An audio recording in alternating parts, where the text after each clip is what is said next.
Olá, amigos da TV Câmara, estamos de volta para mais uma grande entrevista, sempre ouvindo as personalidades da nossa cidade. E olha, ultimamente temos conversado muito com figuras importantes do remo, esse esporte secular que faz parte da nossa história e é um esporte maravilhoso que antecede o futebol. Tivemos recentemente mais uma regata na Bahia Sul e o remo ganhando espaço. Já tivemos aqui representantes do Riachuelo, também do Aldo Luz, e chegou a vez da gente ouvir alguém relacionado ao Clube Náutico Francisco Martinelli. E é com ele que nós vamos conversar, e também as suas histórias a respeito de Floripa, da infância, o que já foi vivido, o que já foi visto, e o que acontecerá também no futuro. Hoje recebendo o Valmir Braz da Silva, 74 anos, presidente do Clube Náutico Francisco Martinelli, ele que é advogado aposentado, era advogado do nosso saudoso Banco do Estado de Santa Catarina, o BESC, né, que faz parte da nossa história, faz parte da história dos catarinenses, de nós manezinhos, e está nessa mesa do Café e Prosa para contar não só sobre o remo, mas também sobre a sua história de vida. Tudo bem, Valmir? Tudo bem. Seja bem-vindo, muito obrigado pela presença. Boa tarde, é um prazer estar aqui contigo. E estamos à disposição para falar dessas coisas que eu gosto de falar, que é o remo, que é o esporte aqui da capital e que é aqui da cidade onde eu estou, né, vivendo já há bastante tempo. E no Martinelli também, há 57 anos lá. Então eu fico bem contente de falar de remo. Maravilha. Antes da gente falar do Martinelli, conta um pouquinho sobre a sua vida. Nasceu em Palhoça em 7 de abril de 1950. Exatamente. E durante a infância foi praticamente uma década lá e depois chegando a Florianópolis para residir na parte continental. Mas nos conta um pouco como é que foi essa mudança, essa infância em Palhoça, nossa querida Palhoça, cidade vizinha. Exatamente. A Palhoça é uma cidadezinha tranquila. Eu também estudei ali próximo da praça, o ginásio era Presidente Roosevelt. Não, lá não era presidente Roosevelt. Lá, o Coqueiros, aqui em Coqueiros, quando eu cheguei aqui, é que era o presidente Roosevelt. Lá era o Ivo Silveira? Ivo Silveira. Lá é Ivo Silveira. E depois aqui, que foi esse outro. Mas viemos para cá, a gente morava na Palhoça, a minha mãe era professora, então nos trouxe para morar em Capoeiras, onde ficava mais fácil para os 3 filhos estudarem. E eu era o mais moço deles. Então, e estudamos realmente, os 3 conseguiram fazer, né, o curso superior aqui aqui na capital e como na Universidade Federal, que era gratuito, porque se fosse pago, é claro que não dava para fazer. Então essa foi uma infância que foi lutada, foi batalhada, e depois então fomos galgando aí mais alguma coisa, mas sempre na luta. É como no remo, você treina, no dia tem que ter e almejar o lugar mais alto do pódio. E isso serve para a vida da gente também. A infância em Palhoça, a época, era uma infância tranquila, cidade menor. Hoje é grande, né? Palhoça hoje é grande. Mas assim, o que você lembra dos amigos, as brincadeiras, enfim, o que marcou a sua infância? Ali era brincadeira na escola, né? A minha mãe a gente caminhava a pé ali, então não tinha muita coisa, mas era um joguinho de futebol, que eu não sabia jogar muito bem, por isso que depois quando fui para o remo, eu adorei o remo, porque ali eu sabia fazer, lá não sabia, era perna de pau. Mas era o futebol, era o ginásio com o grupo, então eram essas coisas comuns, praia, né? Então era bem tranquilo, foi tranquila. Lembro mais assim, aqui depois que nós estávamos morando aqui em Capoeiras, que é aqui já na capital, no continente, e então fazendo o ginásio ali em Coqueiros, caminhava ali, a praia do Bom Abrigo, até a Praia do Abraão, eu moro hoje no Abraão, a gente descia ali do lado do Uri e ia direto, tem uma ilhazinha, todos nós que vimos caminhando ali de Capoeiras, caminhava para o lado de cá, e já íamos de calção, e lá ali nós deixávamos a camisa na ilhazinha e atravessava nadando para o abrigo. Aí pergunta se alguém sabia nadar. Não, ninguém sabia nadar. Ia daquele jeito, mas todo mundo ia. Então, era 4, 5, então assim era a nossa juventude na época, né? Porque o mar era mais limpo, né? Era tranquilo. Era, na época, aquilo ali. A Praia do Bom Abrigo era uma praia fina, de luxo, assim como a mais luxuosa ainda, que era um nível muito superior, era a Praia da Saudade, que era do Praia Clube ali. Né? Então, ali era, nos domingos, a gente já queria vir para ali. Porque, aliás, eu estudava o ginásio inteiro, eu fiz ali no Presidente Roosevelt, que é de frente para a Praia da Saudade, onde hoje é o Cefid. Sim. Então, ali, o Presidente Roosevelt é de frente para o mar. Depois construíram aqueles galpões e tal, mas era de frente para o mar. A coisa mais linda ali, tu olhar aqui ao lado do aeroporto, né? Dali, e o mar embaixo. Então, nós tínhamos também essa coisa de, no final de semana, querer ficar ali na Praia da Saudade, que ali era a fina flor da cidade, estava ali. Antes das praias do norte, do sul, aqui na ilha, lá era o point. Isso até os anos 60, mais ou menos, realmente a elite florianopolitana atravessava a Ponte Ercílio Luz e ia se banhar e conviver nos finais de semana, sábado e domingo, na Praia da Saudade, um tempo romântico. Da nossa querida Florianópolis. Né? Depois as famílias descobriram Canasvieiras, né? Canasvieiras, depois estrada para a Lagoa, o sul da ilha. Exato. Mas marcou época, né? Trapiche também, tomasse banho no Trapiche? Sim, mergulhava dali de cima, porque ali era o negócio, porque tinha aquele bar ali do Menezes, né? Do Manuel de Menezes, que era naquela ponta. Aquilo lá existia. E todo mundo, a coisa que a gurizada mais gostava era de subir no Trapiche e mergulhar. Aquilo ali era disputado. Às vezes era de fila, para mergulhar ali de cima. E embaixo era tudo tranquilo, não tinha pedra? Não tinha. Ali sempre foi uma fineza. Mas no meio da praia, tinham as pedras, que ainda tem hoje. Eu passo diariamente por ali. E quando a maré está bem baixa, a gente vê que tem algumas pedras lá no meio. Então, hoje eu me lembro assim, como é que a gente naquela época a gente não notava? Talvez é porque a gente ficasse lá próximo do Trapiche e não via aquilo ali. Mas tem as pedras. Quando a maré está bastante baixa, a gente vê hoje que tinha pedra ali. E na época não me lembro de a gente ter feito essa observação. E o mar é interessante, né? A clareza da água, às vezes depende muito do vento, né? Porque se o vento às vezes sopra de um lado, sopra de outro, o mar fica mais calmo, às vezes fica mais limpo. Ali, por exemplo, na Praia da Saudade, ali era o Nordeste. Com o Nordeste como está hoje, aquilo ali fica um remanso que parece uma piscina. Tanto ali quanto o Itaguaçu, Bom Abrigo, Nordeste. O contrário já é o vento sul. Bate ali, já a água fica toda bem toldada assim, e daí é frontal. Aí é frontal, e é brabo. Né? É brabo. Legal, Valmir. Bom, e como é que foi aí esse período de infância, juventude, Capoeiras, depois foi para o Abraão, o futebol aí não fosse jogar no Flamengo. Moravas em Capoeiras e não fosse jogar no Flamengo. Lá eu ia ver, porque eu tenho o meu mano, o Valtinho, tá lá, mora ali próximo ainda. O Valtinho era muito bom de futebol. Então, o pessoal passava na nossa casa para apanhá-lo, para ir jogar nos times. Ele mal almoçava, sábado e domingo ele já ia. Então, mas eu sempre fui perna de pau. Por isso que quando eu tinha 17, eu já estudava agora, né? Em 1967, 66, 67, já no Instituto. Então, passava ali no Martinelli, aqui na Antônio Luz, com a João Pinto. Ali nós passávamos às vezes, né? Porque a gente vinha do ponto de ônibus que era ali próximo, do Largo da Alfândega, e às vezes passava ali por baixo, porque normalmente a gente vinha por cima, mas às vezes passava por lá e passava na frente do clube. Um certo dia, uns amigos nossos, os Soares, né? O Mauro Soares, Lauro Soares, Azuir Soares, e Jauro Soares. Os Soares todos remaram. E eles moravam, a família Soares, morava aqui do lado do Clube 12, do lado de cá. Sim. Onde tem um distrito naval naquela. Eles moravam ali e para eles eram 2 quadras. E um certo dia, um deles me convidou, vamos não gostei. Sei lá, ele estudava no instituto também, eu disse, vamos lá. Fui, e daí não saí de lá mais, né? Porque achava gostoso aquilo. Uma coisa que não sabia jogar futebol, vôlei não tinha.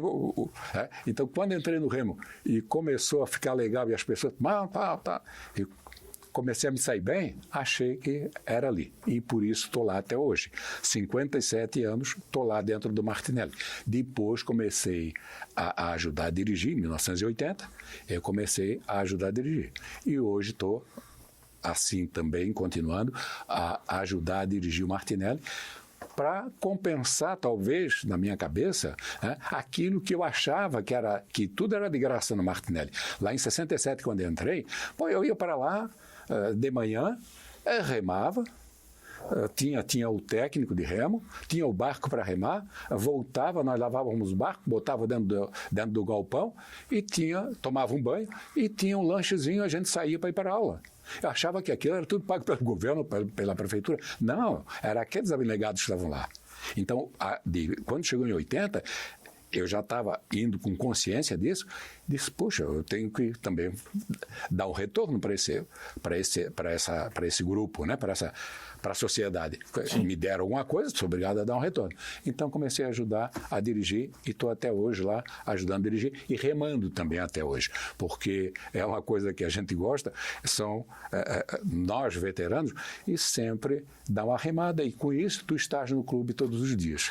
O Cocoroca está aí para provar, né? O Cocoroca é um baita de um exemplo, 95 anos. Aliás, o Cocoroca viajou ontem, ele e mais o Paulo Roberto do nosso clube, o Ercílio, o Fernando Vieira, nosso presidente recente, Luiz Fernando Vieira, todos foram para a Alemanha, para Brandemburgo, viajaram ontem, e essa final de semana próximo vai ter lá o Campeonato Mundial de Remo Master.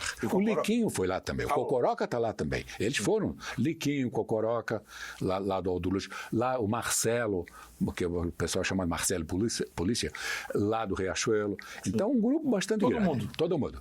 E eu estava na relação também, porque eu fui a 10 campeonatos mundiais de Master. Esse agora, por motivos outros, eu não pude ir.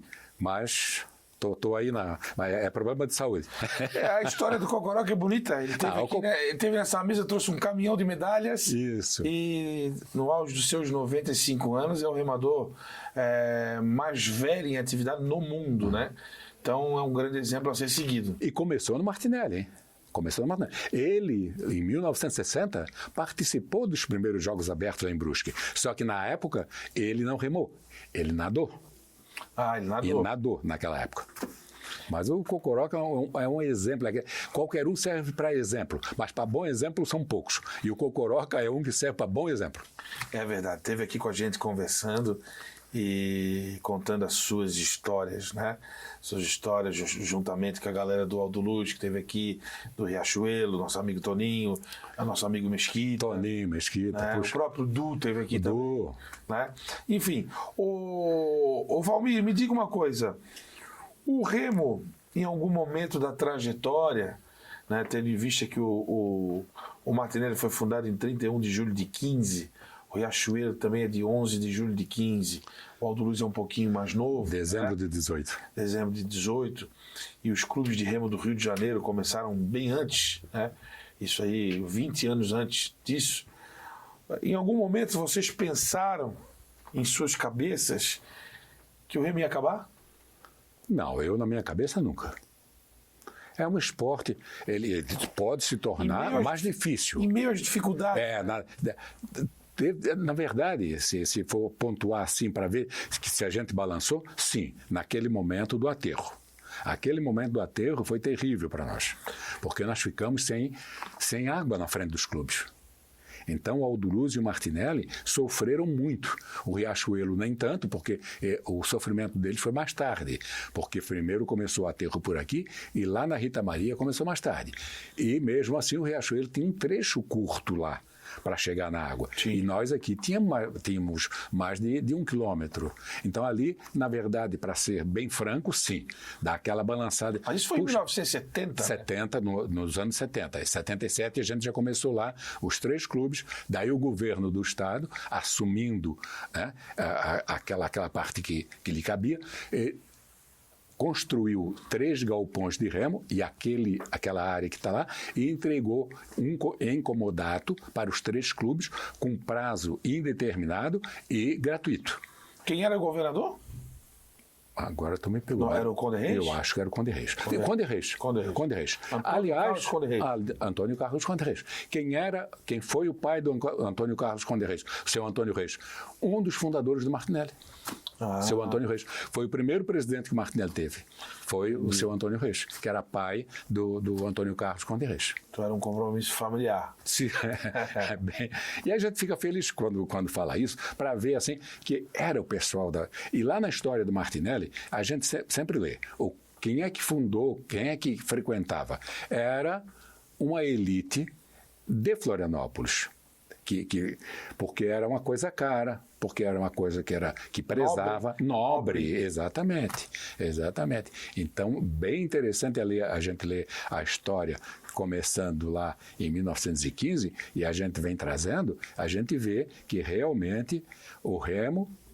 Ali tinha o pessoal que era do Celso Ramos, a família de Celso Ramos, o Hercílio Luz, os filhos do Hercílio Luz, a rua Antônio Luz, Antônio Nico Luz, o Nico é entre parênteses, ali é do filho do Hercílio Luz, que ajudava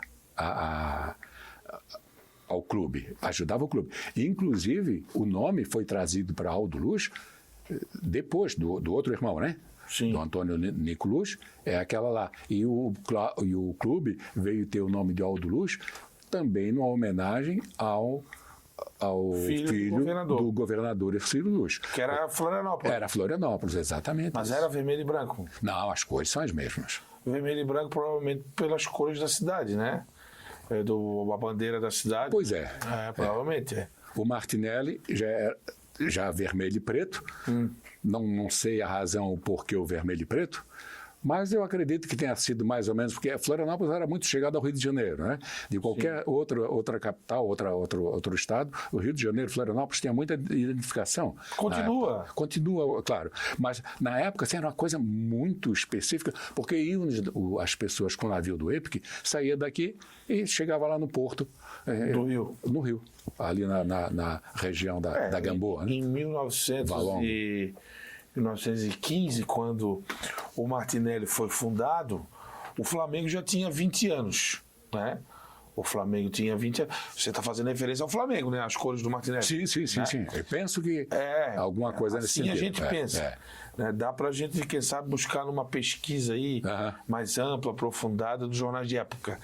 Mas o Flamengo já tinha 20 anos. O Flamengo é de novembro de 1895. Né? O clube de remo. O futebol veio a jogar ali por aí, 1912, se eu não me engano. O futebol. Mas o remo já tinha 20 anos de estrada, né? Sim. E antes do aterro também ali aconteciam as competições no Rio de Janeiro. Que o aterro lá, aterro cá. Isso. Né? O aterro aconteceu aqui, mas aconteceu lá também. Né? O remo do Flamengo. Lá no Rio só veio para a Lagoa Rodrigo de Freitas depois que houve aquele aterro lá. Porque antes era feito lá naquela baía, que ali é Botafogo, né? Baía do Botafogo. Baía do Botafogo. E que o clube Guanabara ainda tem sede lá. O Guanabara tem. O Guanabara ainda tem sede lá. O Guanabara tem, o Botafogo também ali. E o Botafogo acho que está agora com sede na Lagoa. Eles estão com sede na Lagoa, os três. O Botafogo, o Flamengo e o Vasco. Mas o mais fino de todos, em termos de instalação, é o Flamengo. Depois vem o Vasco e o Botafogo ficou meio uma área muito boa para sair com remo, mas mais difícil por causa do trânsito das avenidas. avenidas, né? Ele ficou muito espremido com a Lagoa e as avenidas. Sim, Mas os outros dois, pô, aliás, o Remo no Rio de Janeiro é o que há de melhor, porque eles impuseram, né? E está lá nos conselhos, no Conselho Deliberativo, no Conselho do Flamengo, aquele pessoal que é cláusula pétrea deles, que o Remo não acaba. E nós aqui tínhamos essa dificuldade, porque nós é um clube especificamente de remo. O nosso aqui, que foi construído, o Martinelli construiu aquele prédio que em cima era uma área que era uma parte social, onde tinha danças, onde bailes e tal. E depois, o que é que aconteceu com aquilo ali? Se transformou na rádio Guarujá. E a Rádio Guarujá tinha aquela parte da frente, onde seria a área de dança do clube, do salão, ali se tornou a área do programa de auditório, né, da Rádio Guarujá. Sim, agora já é dos anos 40, né? Começou nos anos 40. Antes disso, o Jornal Estado já é mais antigo. O Jornal Estado é ali um pouquinho antes da fundação do Riachuelo e do Martinelli, né? O Jornal do Estado tem uma curiosidade. Tinha o Pedro Paulo, o jornalista, que ele ficava ali, no meu caso, né? Eles ficavam ali tomando um cafezinho de manhã no Miramar. Sim. E ali ficava sempre os grupos conversando. E a gente, naquele horário, entre 6 e 7 horas, a gente passava para o treinamento. Com barco, passava ali na frente. Quando era para Bahia Norte, passava por ali. E quando voltava, passava por ali. E eles olhavam. E daí depois ia lá, o Pedro Paulo, que era esse jornalista do Jornal O Estado. Eu acho que ele foi da Gazeta antes. Sim. E ele sempre fazia as observações. E até hoje não esqueço da fisionomia dele e nem do nome, porque ele sempre assim, observava. E quando ele fazia um elogio para mim, eu tinha que guardar o jornal, né? Porque ele era muito importante para nós na época, esse jornalista. O papel do jornal, além de fazer um jornalismo que busque justiça social, né? O jornalismo busca isso, justiça social, mas o jornal acaba sendo um documento, né, histórico, porque ele traz o dia a dia, um relato de um acontecimento, a data, datado, né? E a rádio é mais na base da locução, você memoriza o que foi dito em rádio, né? Às vezes com alguma prova, alguma documentação audiofônica, mas o jornal é uma coisa impressionante, vira quadro, né? vira documento para você colocar numa pasta histórica, e todo esse apreço que se tem pela mídia impressa, né? Porque hoje em dia é tudo digital, embora você recorte ali, mas é o cheiro do carbono, né? E o remo, em sua história, sempre teve o seu espaço, né? Certo. O rádio também, Fernando Linhares da Silva fez várias transmissões. Roberto Alves, que está aí ainda. Alves, né? O Roberto Alves, ele começou lá na Guarujá, se eu não me engano. Sim. E ele, de vez em quando, ele conta a história lá, né? Que ele via o pessoal saindo, chegando, ele tinha as torcidas dele, né? Então, e agora, bem recente, ele acompanhou uma regata, narrou uma regata para a TV. E estava aí lá fino contando as histórias, que para nós é muito legal, é muito fino, porque você tem um cidadão que acompanhou, né, toda essa trajetória ali do remo. O Roberto está com quase 60 anos de imprensa, né? Exato, de imprensa. Quase 60 anos, começou nos anos 50 ali como sonoplasta. Isso. Então pegou a fase áurea Eu li já alguma coisa dele assim, pegou a fase muito áurea boa. do remo, né? Do remo. Não sei qual é o clube que ele gosta, não. Eu não sei. Eu também não vou arriscar, porque ele consegue esconder. Ele consegue esconder. Se no futebol ele consegue esconder, exato. No remo deve ser a mesma coisa, né? Mas... tomar uma aguinha aqui para deixar a garganta em dia. Certo. Essas histórias que são boas, né, Valmir? Veja bem, você é um senhor alto. Tem quanto de altura? 1,89. 1,89. Nos padrões do esporte, jogador de vôlei, basquete e goleiro, né? Goleiro também é alto, né? É alto. Agora, na época, o senhor não gostava de jogar bola. E acabou sendo um remador. Né? Eu não sabia jogar bola. Talvez seja por isso. Mas dá saudade daquelas regatas na Bahia Sul? Com certeza. Com certeza, porque em 1967 foi a primeira medalha que eu ganhei. Ela começava ali, né, no 5º Distrito Naval e ia até o mercado, né? Mais ou menos até o Miramar? Ou ia mais? Não, ali ficava a sede dos 3 clubes, do 5º Distrito ao Miramar. Ali, dos 2 clubes, Martinelli, bem do lado do 5º Distrito, e o Aldo Luz, onde hoje é um órgão da prefeitura, que na frente, depois vê, e ali, Procon, exatamente. E ali mais na frente é que estava o Miramar. Mas as regatas, elas começavam lá na Ponte Hercílio Luz, aquelas pedras que avançam. No sentido inverso? No inverso. Daí e vinha bater na prainha, na igreja da prainha. A reta que a gente fazia, quando tu remavas um 200, que era o meu caso, eu remei muito com Azuir Soares, o barco 200. Então, a gente, nós não temos o timoneiro, o 200 timoneiro, porque é 200, porque é 200 timoneiro. Então, a gente tem que dirigir, o leme está no pé do proa. Então faz a reta lá e por aqui. A gente fazia na saída da ponte lá nas Pedras, onde o Pier 54 hoje, para localizar, e vinha para a igreja da Prainha, aqui no final, na Assembleia Legislativa. Essa era a reta, porque eram 2 quilômetros, 2 mil metros. 2 mil metros é a distância oficial das regatas de Olimpíadas. Até a Paralimpíada agora, eles estão fazendo também os 2 mil metros. Mas essa que está acontecendo agora na Bahia Sul é menor, então? É menor, porque... É do Veleiros da Ilha, lá mais ou menos? É, dos Veleiros da ilha para cá. Dá 1.400 metros 1.400. ali. 1.400 metros. O que é uma dificuldade para os nossos atletas quando a gente vai para o Rio de Janeiro, vai para São Paulo, vai para Porto Alegre, porque o treinamento é feito quase que naquela base ali. Então, fisicamente ou psicologicamente, o cara está ali condicionado para remar aquilo ali. Embora os técnicos façam, mas o normal não é isso. O normal fica remando essa distância curta. Quando vai para uma raia maior, é claro que ele sente. Chega lá no final, já aconteceu conosco. Lá em 1970, no eliminatório, estava o Liquinho no barco, estava o Luiz, irmão do Liquinho, o Ivan Vilaim. Eu estava, era um dos mais novos que estava ali, o Arnaldo do Amaral Lima.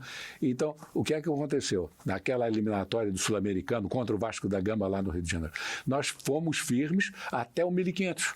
Quando chegou o 1500, nós com um bico de proa na frente do Vasco, quando chegou no 1500, o Vasco encostou e passou à frente.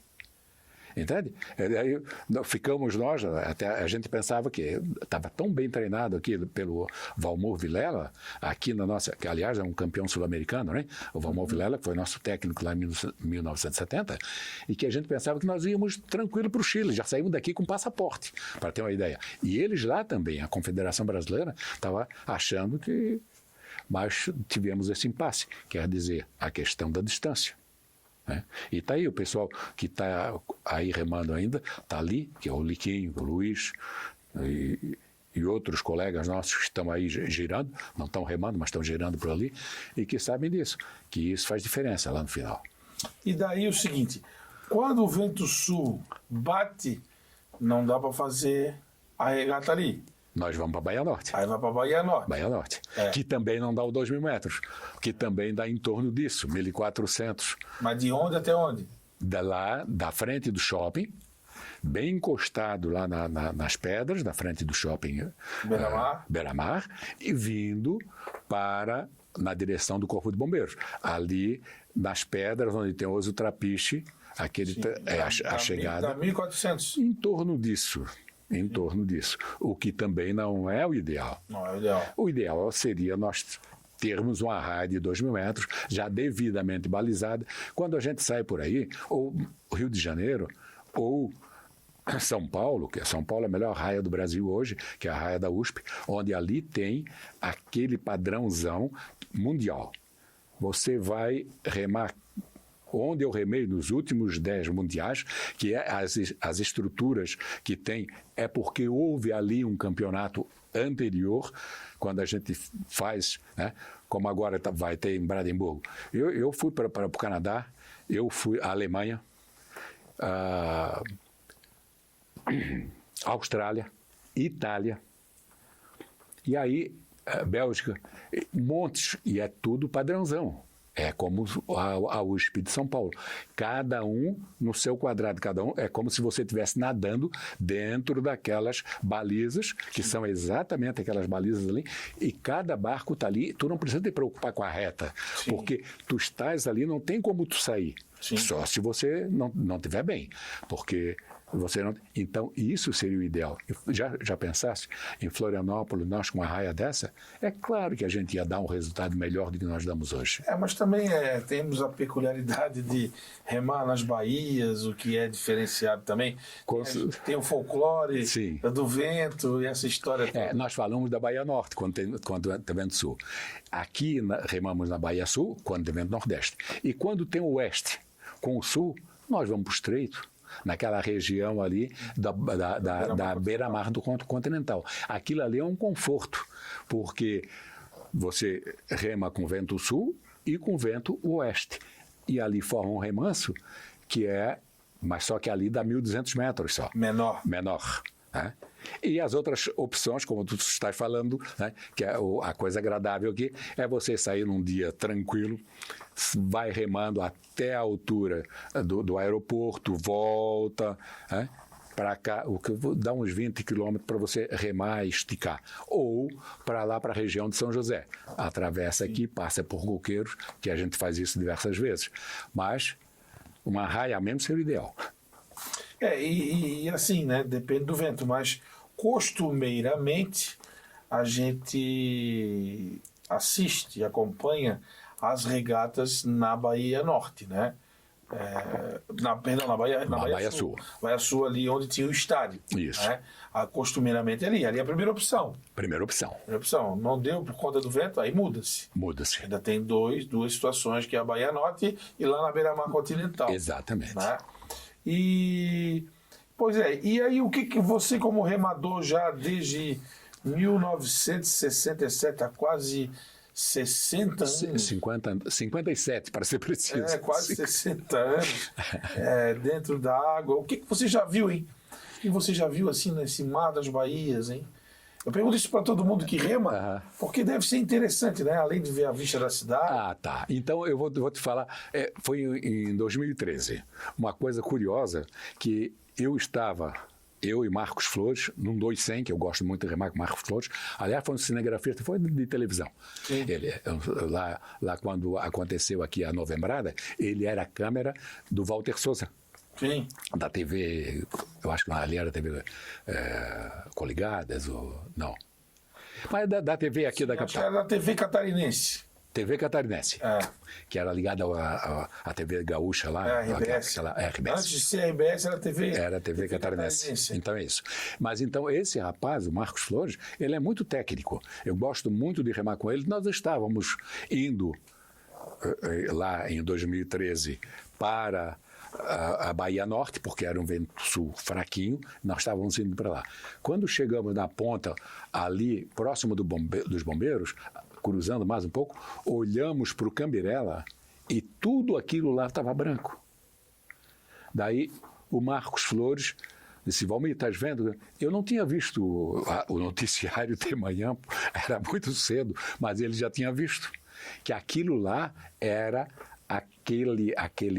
aquela neve que tinha acontecido no morro do Cambirela.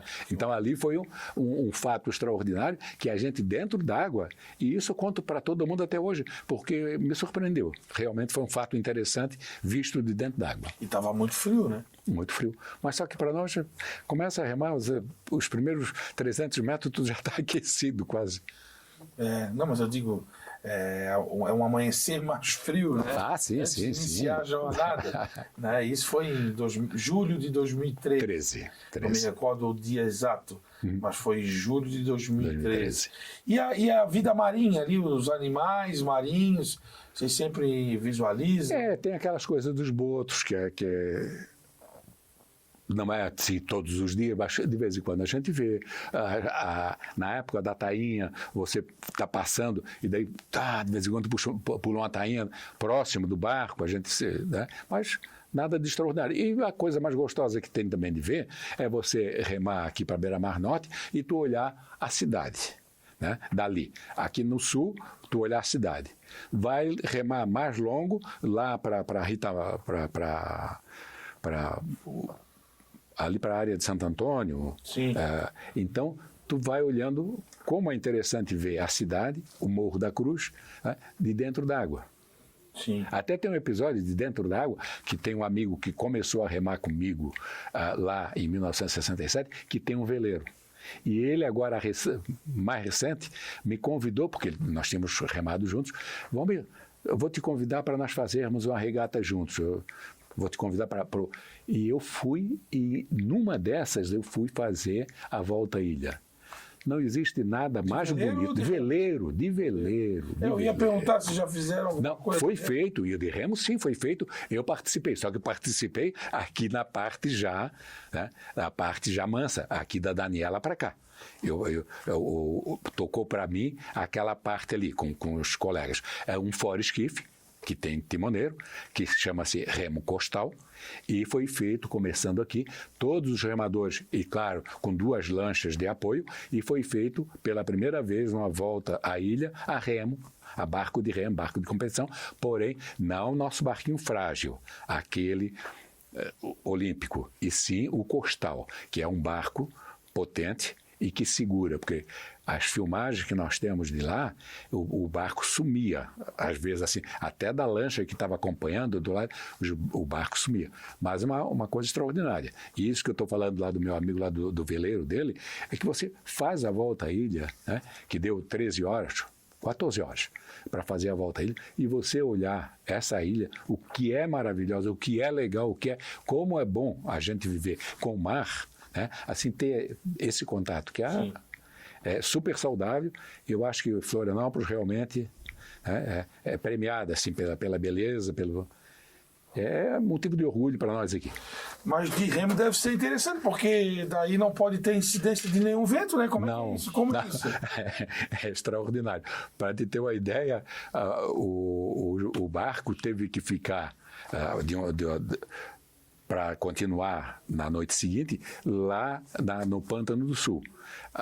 A primeira perna que foi feita saiu daqui, mas era para ir e voltar no mesmo dia. Sim. Mas daí a incidência do vento, né, ele ficou lá, todo mundo veio para casa, de carros e coisa e tal, e no dia seguinte, às 5 da manhã, começou outro grupo para continuar.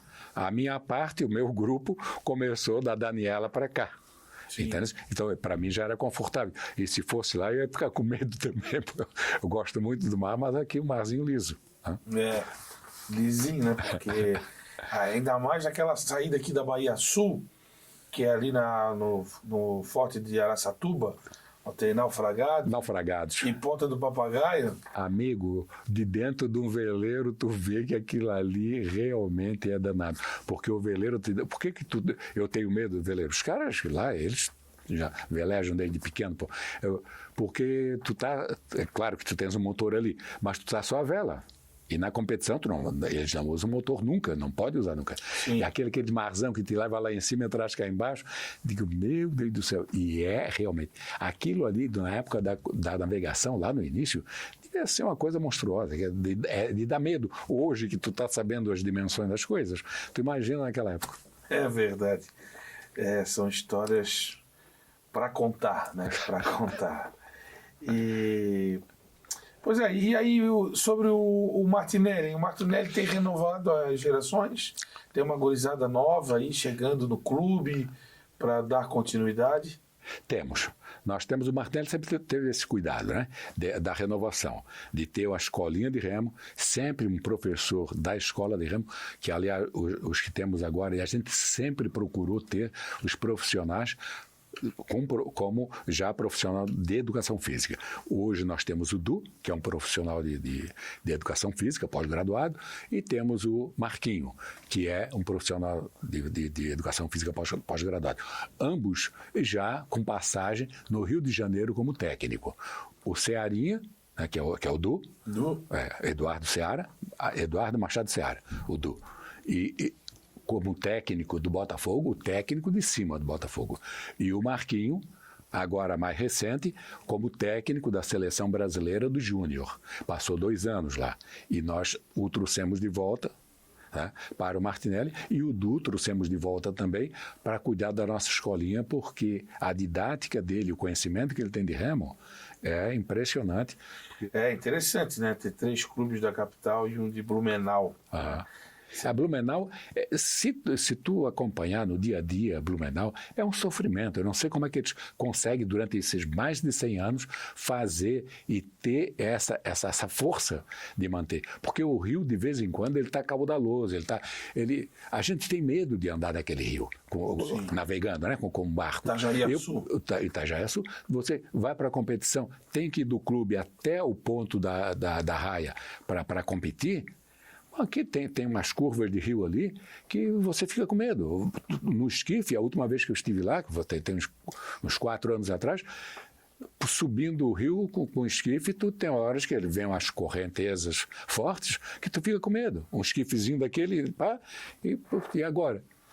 E os caras fazem o remo e vêm para cá e lutam, né? O último campeão sul-americano de remo júnior é deles.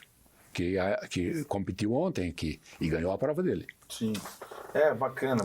Resiste, né? Luta para isso. Eu até perguntei para um amigo nosso lá, como é que eles vêm para cá, se hospedam? Não. Eles saem às 4 horas da manhã de Blumenau, competem e depois vão embora. Esse é o remo. O remo é incrível porque é isso que a gente faz. É uma força de vontade. Os pais desses atletas, ali do Martinelli, tu me perguntavas ainda há pouco, né? Então a gente cuida muito bem desse pessoal, cultiva os pais, e porque eles trazem os filhos 5 horas da manhã para sair para treinar. Então esse pessoal, no mínimo 4h30, tem que se levantar, e todos os dias. Exceção de domingo, o clube está fechado. Ontem aquela menininha, né, venceu 10 anos, naquele canoizinho, 250 metros, mas tu vê, mas a mãe vem trazer ela todos os dias lá no clube, ela está todos os dias de manhã lá. Alguns pais até já remam, já estão remando, fazendo lá um remo lazer, né, porque trazem os filhos. E tem um menino lá que eu conheço, o Pedro é de Joaçaba, né, e rema no Martinelli. Menino, você só sabe quem ele é, né? O Pedro. Sim, dos guris ali que vêm na madruga. Ele veio de Joaçaba para cá morar, né? Ele veio, não faz parte, às vezes acontece isso. Eu vim de Joaçaba para cá morar e conheci o remo. Ele estava lá na regata vibrando, eu vi, né? A regata, ele vibrando com mais uma conquista do... Tem que desligar o telefone. Pois é. Acontece. Vibrando com mais uma conquista do seu clube, no caso, que é o Francisco Martinelli. Então, assim, é a história do remo, né, dos clubes, sendo passada de geração para geração, né, Valmir? É isso. Isso aí que nós cultivamos isso, porque a gente está mais tempo lá, nós sempre falamos que ali é uma família. Assim como a gente cuida em casa, nós cuidamos ali. Eu, por exemplo, tenho o meu filho está com 40 e tantos anos, né? Ele não foi remar conosco porque ele já nadava, já estava na natação, lá no 12, e nada até hoje, já agora nos veteranos. Mas ele foi competir, foi a Jogos Abertos, foi isso, na época que o Xuxa era o Fernando Scherer. Então, de agora, ele já está com o filho dele, meu neto, de 9 anos, lá no Clube 12, e ele vai nadar todo dia para levar o filho. Quem é o professor do filho? É um colega que era companheiro dele da natação, né? Então, esse negócio de cultivar os esportes, o Felipe não veio para cá, mas eu tenho maior cuidado com os pais, né? Porque ele traz e eles servem de bom exemplo para toda aquela gurizada, e a melhor formação que tem é quando os pais trazem, né? Ou os guris vêm e a gente ensina e eles aprendem, porque, sabe, o esporte é o melhor local para a juventude estar. É verdade. Bom, e a gente sabe que muita gente ainda não frequenta o Parque Náutico Walter Lang. Mas como tivemos agora na regata, um domingo ensolarado, de mar bom, muitas famílias, né? Muita gente reunida domingo de manhã para assistir, e a esperança do parque novo que virá, para que cada vez mais o remo siga seu caminho, que as instituições continuem a sua caminhada, porque são instituições da cidade. Então, nessa reta final do programa, queria que você deixasse essa mensagem para o povo florianopolitano, aquele que nasceu aqui, aquele que foi abraçado pelo Manezinho, para que prestigie, viva mais o remo, né? E colabore, querendo ser colaborador ou atleta, ou que ao menos um espectador nas regatas.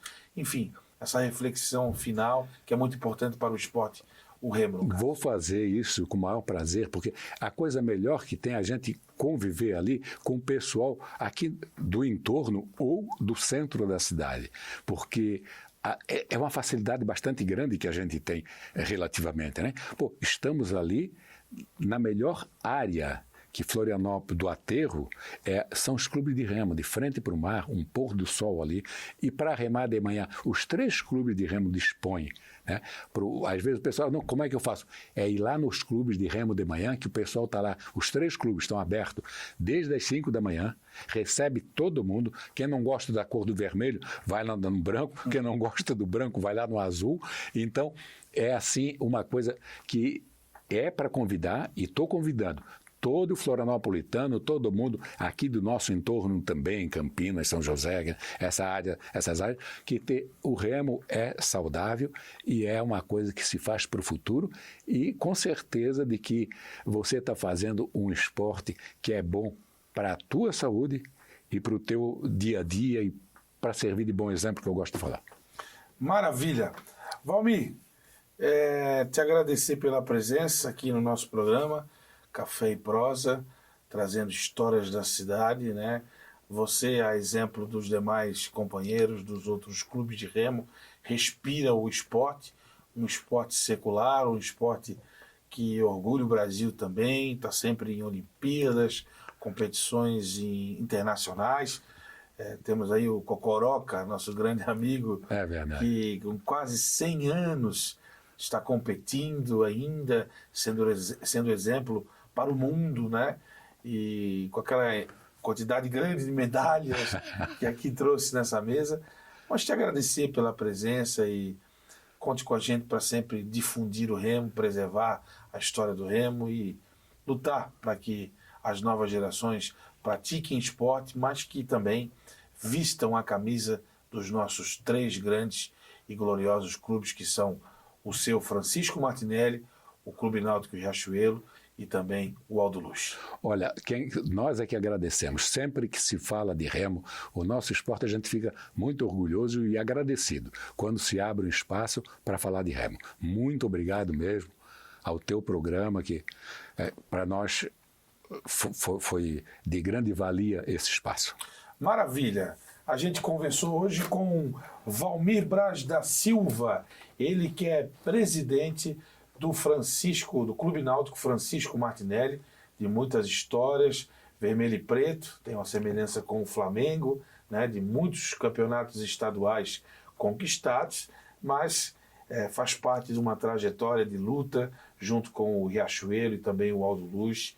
E você que é jovem, né, que está nos acompanhando, pratique esporte, prestigie os nossos clubes, porque esses clubes são instituições muito importantes da nossa cidade, a querida Floripa, que está mudando, crescendo, mas que com certeza, recebendo os povos de outros estados, vai continuar escrevendo a sua história no dia a dia e, claro, nesse caso da discussão de hoje, escrevendo histórias no esporte. Então, pratique esporte, prestigie os nossos clubes, o Francisco Náutico Martinelli, o Clube Náutico Riachuelo e também o Aldo Luz.